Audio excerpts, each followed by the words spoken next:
Hello दोस्तों, नमस्कार। सभी किसान भाई, मेरे व्यापारी भाई को राम राम, राधे राधे, जय श्री कृष्णा। दोस्तों, आज मैं ऐसा एक एस्टीमेट लेके आया हूँ। इस एस्टीमेट में मैं 5 भैंसों का एस्टीमेट मैं बताऊंगा। और दोस्तों, एस्टीमेट मैं लेके हमेशा आता रहता हूँ और लिखित में लेके आता हूँ, ताकि आपको कोई प्रॉब्लम ना हो। दोस्तों, आज बिल्कुल मैं इजी भाषा में समझाने वाला हूँ और एक एक पॉइंट समझाऊंगा, वो आपको समझ में आ जाएगा। ज्यादा हेरी फेरी की बात नहीं करूंगा, सीधे सीधे मुद्दे की बात करूंगा। और पूरा एस्टीमेट बिल्कुल इजीली तरीका से मैंने बताया है, आप आसानी से कैलकुलेशन घर बैठ करके कर सकते हैं। तो दोस्तों, चैनल को अगर सब्सक्राइब नहीं किया तो चैनल को सब्सक्राइब कर लें। और जो मेरे भाई बहन नई डेयरी फार्म, नए पशुपालन करना चाहते हैं, तो उनके लिए एक बेहतरीन वीडियो होने वाला है। अगर आपको भैंस की खरीद करना है या किसी प्रकार की कोई जानकारी लेना है, तो मेरा एक चैनल है और इसकी लिंक इस वीडियो के नीचे मिल जाएगी, भिंड पशु डेयरी यात्रा। भिंड पशु डेयरी यात्रा चैनल को जाकर के उसको सब्सक्राइब करें, और वहाँ अनेकों प्रकार की भैंसें आपको लाइव किसानों व्यापारी से बात करते हुए दिखेंगी। आपको अगर पसंद आया तो आप वहां से खरीद सकते हैं। मैं आपको सबसे पहले बता दूं, इसमें भैंसों की कीमत के बारे में जानकारी दूंगा और भैंस कितने लीटर दूध के लिए उसके बारे में जानकारी लूंगा। उसके अलावा मैंने कुछ नोट बनाया है, क्या क्या चीज को आपने सफल डेयरी बनाने के लिए क्या क्या चीज की हमें सावधानी रखना चाहिए, क्या क्या चीज हमारे पास पहले से मौजूद होना चाहिए, तो मैं एक अच्छा खासा मुनाफा अपने डेयरी फार्म से कमा सकता हूँ। दोस्तों, भाई बहन मेरे काफी कमेंट करते हैं मेरी डेयरी फार्म फेल हो गई, तो आज का वीडियो उनके लिए बड़ी बेनिफिट होने वाला है। अगर इस वीडियो को देख लिया और जो बताई हुई चीजों पे अगर आपने अमल कर लिया, तो 100% समझ ले आपकी डेयरी फार्म सफल हो जाएगी। आज मैं बताता हूँ। तो दोस्तों, एक अच्छा मुनाफा मैं कैसे कमाऊं और मेरी डेयरी फार्म सक्सेस कैसे हो, ये मैं सारी जानकारी इस नोट में मैंने लिख दी है। अच्छा मुनाफा के लिए क्या होना जरूरी है और आपका धंधा तभी अच्छे से सफल हो सकता है। दोस्तों, इस बात का विशेष ध्यान रखें कि कुछ चीजें आपके पास पहले से ही मौजूद होनी चाहिए, जैसे कि हरा चारा स्वयं के खेत में होना चाहिए, भूसा का स्टॉक होना चाहिए एक पूरे साल भर के लिए आपके पास। नंबर तीसरा, पशु बांधने की स्वयं की पर्याप्त जगह होना चाहिए। नंबर चौथा, कुटी मशीन हरा चारा काटने व अन्य चारा को कतरने के लिए होना चाहिए। नंबर पांचवा, पशुओं को बाहर चरने की जगह है तो और बेहतर हो सकता है। नंबर छठवां, पर्याप्त मात्रा में पानी होना चाहिए, तो अच्छा खासा प्रॉफिट कमाने के लिए। 5 भैंसों का एस्टीमेट जो मैंने बताया। दोस्तों, वीडियो को शेयर जरूर करें और चैनल को सब्सक्राइब जरूर करें। 1-2 घंटा मुझे लगता है इसमें लिखने में, फिर मैं आपको समझाता हूँ। बहुत मुश्किल से एक वीडियो बना पाता हूँ। तो दोस्तों, मैंने 5 भैंसें, 5 भैंस का एक दिन का खर्च कितना और कितनी कमाई होगी, एक अच्छा मुनाफा कब हो सकता है, ये चीज मैं बताऊंगा। तो दोस्तों, मैं स्टार्ट करता हूँ वीडियो को। 5 भैंसों की कीमत मान लिए मैंने लगभग 4 लाख रुपए है।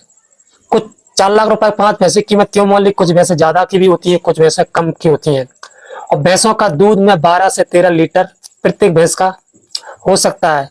ये आसानी से मिल जाएंगे, आपको कोई दिक्कत वाली बात नहीं है। 12 लीटर की भैंस आपको एक भैंस 80,000 रुपए, 85,000 रुपए उससे कम में भी मिल सकती है। तो दोस्तों, आज मैं 12 लीटर वाली भैंस की पूरे वीडियो में बात करूंगा, और जो भी बात करूंगा बच्चे का दूध छोड़ करके मैं बात करने वाला हूं।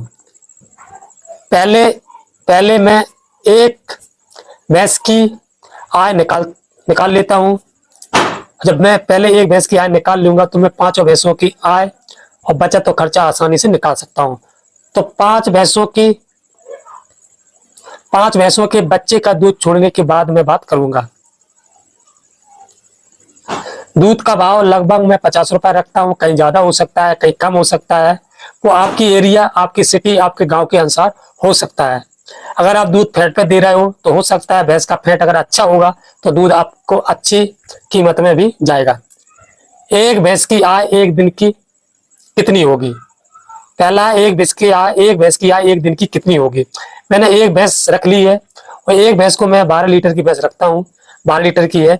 तो एक भैंस मैंने ले ली 12 लीटर की, और जो दूध है उसको मैंने ले लिया 50 रुपए लीटर। 12 में 50 का जब गुणा करेंगे तो मेरे पास आ जाएगा 600 रुपए। एक भैंस की एक दिन की आय 600 रुपए है। तो दोस्तों, एक भैंस की एक दिन की आय 600 रुपए हो गई, तो एक भैंस का खर्चा एक दिन का क्या होगा? दोस्तों, खर्चा मैं इकट्ठा बता दूंगा, लगभग मैं बता दूंगा। आप उससे 10 रुपए 50 रुपए ज्यादा भी कर सकते हैं, उससे कम भी कर सकते हैं। खर्चे में आगा दाना आ जाएगा, बीड आ जाएगी, भूसा, हरा चारा और भी डाइट का सामान आ सकता है। ये खर्चे में मैंने एक भैंस का लगभग एक दिन का खर्चा 300 रुपए रखा। आप 250 भी रख सकते हो, आप 350 भी रख सकते हो, क्योंकि भैंस को दाना खवाने की कोई लिमिट नहीं होती। मुझे कितना देना है, जितना आप देना चाहो उतना दे सकते हो। एक भैंस की एक भैंस का खर्चा एक दिन का मैंने निकाल लिया 300 रुपए। तो एक भैंस की बचत क्या हुई एक दिन की? जब आय माइनस खर्चा, आय में से खर्चा घटा देंगे तो बचत हो जाएगी। तो एक भैंस की बचत 600 में से जब 300 घटेगी तो 300 रुपए बचत हुई। आप मान सकते हो एक भैंस रखो, दो भैंस रखो, बचत आधी होगी। जितना भी दूध देगा अगर भैंस को सही तरीका से खवाओगे तो आधी बचत होती है। कुछ कंडीशन होती है जो भैंस के दूध देने की, भैंस जो दूध देती है अपने पूरे 10 महीने में, तो कुछ कंडीशन होती हैं, वो मैं आपको बता रहा हूँ। इस बात का ध्यान रखें। भैंसों का दूध एक समान 10 महीने नहीं होता, कम ज्यादा होता है, कम होता जाता है। पहले 4 महीने एक समान भैंस दूध देगी, फिर अगले 3 महीने एक समान दूध भैंस देगी, अंतिम 3 महीने एक समान दूध देगी, और अगले 3 महीने एक समान दूध देगी। इसमें 1 से 1.5 लीटर दूध कम हो सकता है, और अंतिम में जो 3 महीने दूध भैंस देती है बहुत ही कम, आधे से भी कम भैंस दूध देती है। तो इसी प्रकार लगभग भैंस कोई भैंस 9 महीने देती है, कोई 10 देती है, और कोनो भैंस ऐसी होती है वो 11 महीने भी दूध देती है, सिर्फ 1 महीने के लिए छुटाती है। तो इस प्रकार से 10 महीने दूध देती है। और पूरी भैंस, एक भैंस की बात करूं, जो एक ब्यात की बात करूं, एक बार ब्याने के बाद की मैं बात कर रहा हूं। तो मैंने निकाल ली। तो एक भैंस की कमाई कितनी हुई एक दिन की? 300 रुपए, सॉरी 300 रुपए बचत हुई। सब खर्चा मर्चा काट कूट के 300 रुपए एक भैंस की बचत हुई। अब तो पहले 5 भैंसों की पहले 4 महीने की मैंने बचत निकाल ली। 300 रुपए एक भैंस की, 300 रुपए बचत थी। 300 इंटू 5 भैंस है 5, और महीने 4 120। तो मैंने सबका मल्टीप्लाई करेंगे तो आ जाएगा 1,80,000 रुपए। जे ओनली 4 महीने का दूध आया है। दूध की रेट मैंने 50 रखी, आपके यहाँ कम भी हो सकता है, ज्यादा भी हो सकता है, कहीं 60 है, 65 है, 70 है, 75 80 रुपए 85 रुपए तक का भी दूध है। मैंने एक एवरेज दूध रखा है। अगले 3 महीने में, अगले 3 महीने की आय, एक भैंस की एक दिन की आय मैं निकालता हूँ। अब दूध मान लीजिए मैंने प्रत्येक भैंस का दूध 1 किलो कम कर दिया प्रत्येक भैंस का। पहले 12 दे दी थी, अब 11 दे रहे, 11 लीटर दूध ले रहा हूँ, मुझे बच्चे को छोड़कर ले रहा हूँ। 11 इंटू 50, तो आप प्रतिदिन का मुझे इनकम हो रही है, आय हो रही है 550 रुपए। और इसमें भैंस की खर्चा निकाल लेते हैं 300 रुपए। 300 रुपए खर्चा निकाल लिया तो मुझे बच्चे हैं अब 250 रुपए एक दिन के एक भैंस के। तो किसान साथियों, खर्चा अभी भी मैं 300 रुपए ही लगाऊंगा, क्योंकि भैंस का मैं खर्चा कम नहीं कर सकते हैं। 4 महीने में पहले दो चुका हूं, और तीसरा महीने चल रही है। तो भैंस किसी भी कंडीशन में 3 महीने बाद ग्यावन हो जाती है। अगर नहीं होती है तो आपके भैंस के अंदर इन्फेक्शन हो सकता है, आप डॉक्टर से चेक करवा सकते हैं। इसलिए भैंस हीट में रहती है, बच्चा भी हो सकता है, तो मैं उनके लिए आहार कम नहीं कर सकते हैं। तो 5 भैंसों की मैं 3 महीने की बचत निकालता हूँ। एक भैंस ने मुझे 250 रुपए छोड़े, 250 रुपए छोड़े, तो 3 महीने 90 दिन, और 5 भैंसों को निकालता तो मुझे ये बचत हुई 1,12,500 रुपए की। ये 3 महीने की बचत है। 4 महीने पहले दे दिया दूध, 3 महीना अब दे दिया, तो कितना हुआ 7 महीने। अब भैंस का दूध 7 महीने के बाद ना मात्र का दूध रह जाता, काफी दूध कम हो जाएगा। अब तक 7 महीने दूध भैंस दे चुकी है। इस पीरियड में भैंस के पेट में बच्चा पल रहा होगा। अगर आप सही प्रकार से देखरेख कर रहे हैं तो मैं एक यहाँ जानकारी दे देता हूँ, किसी भी कंडीशन में भैंस को 3 महीने में ग्यावन होना चाहिए। इस समय भैंस का दूध आधे से भी कम रह जाता है, ये बात को आप समझ लेना चाहिए। अंतिम 3 महीने एक दिन की भैंस की बचत, एक दिन की आय हुई। एक भैंस का मैंने एक दिन का दूध 6 लीटर माना, और 50 रुपए लीटर में दे रहा हूं, तो 300 रुपए का हुआ। भैंस की मैं बचत पहले 300 रुपए कर रहा था, मैंने 100 रुपए किसी प्रकार कम कर दी। 100 रुपए जब कम कर देंगे तो 200 रुपए मैं खर्च कर रहा हूँ, क्योंकि भैंस बाकड़ी है और दूध भी कम दे रही है, लेकिन 200 रुपए का मैं खर्चा कर रहा हूँ, भूसा वूसा खिला रहा हूँ, तो मुझे बचत हुई 100 रुपए। जी अंतिम 3 महीने की बचत 100 रुपए है। दोस्तों, एक भैंस की एक दिन की कमाई हुई है 100 रुपए, जो खर्चा काट के। अंतिम 3 महीनों की 5 भैंसों की बचत में निकालता हूँ 100 इंटू 5, 3 महीने यानी 90 दिन यानी 45,000। जब इनका सबका मल्टीप्लाई करोगे तो आएगा 45,000 रुपए। तो दोस्तों अंतिम 3 महीने में भैंस ने कमाई करी 45,000 रुपए। अब पूरे 10 महीने का लेखा जोखा मैं बताता हूँ। पहले 4 महीने में भैंस ने बचत की 1,80,000 रुपए। दूसरा नंबर है अगले 3 महीने में बचत की 1,12,500 रुपए।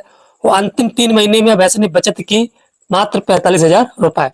कुल शुद्ध बचत मेरी हुई 3,37,500 रुपए। जी हमारी शुद्ध बचत हुई।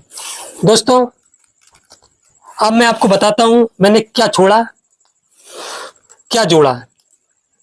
नंबर 1, भैंस को 2 महीने का खर्च मैंने नहीं जोड़ा है, क्योंकि कोई भैंस रखता है कोई बेच देता है, वो आप अपने हिसाब से देख लेना।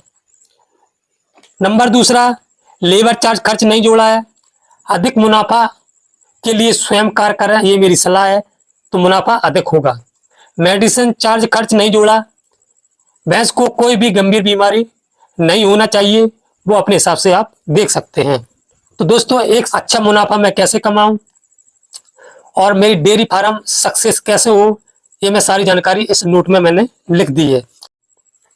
दोस्तों ये था मेरा एक छोटा सा वीडियो, और जो 5 भैंसों का मैंने लेखा जोखा मैंने जो बताया है, उसमें अगर थोड़ी बात गलतियां अगर हो जाएं तो कमेंट में अपनी बात को साझा जरूर करें। जब आप लोग कमेंट में अपनी राय देते हैं तो मुझे कुछ उससे नॉलेज मिलता है, और उसे अपना वीडियो बेहतर बनाने की मैं कोशिश करता हूं। तो जितना छोटा सा वीडियो, अगर वीडियो पसंद आए तो वीडियो को लाइक करें और सब्सक्राइब चैनल को अवश्य करें ऐसी नई नई इंफॉर्मेशन पाने के लिए। और आपको किस प्रकार का वीडियो चाहिए, किस टॉपिक पर वीडियो चाहिए, कमेंट में जरूर बताएं, और आप अपनी राय कमेंट में जरूर दर्शाया करें, ताकि और बेहतर अच्छा करने की और सही और सटीक जानकारी देने में आप तक पहुंचाता रहूं। दोस्तों आज के लिए इतना ही। जय हिंद, जय भारत, जय जवान, जय किसान। मिलते हैं किसी नए वीडियो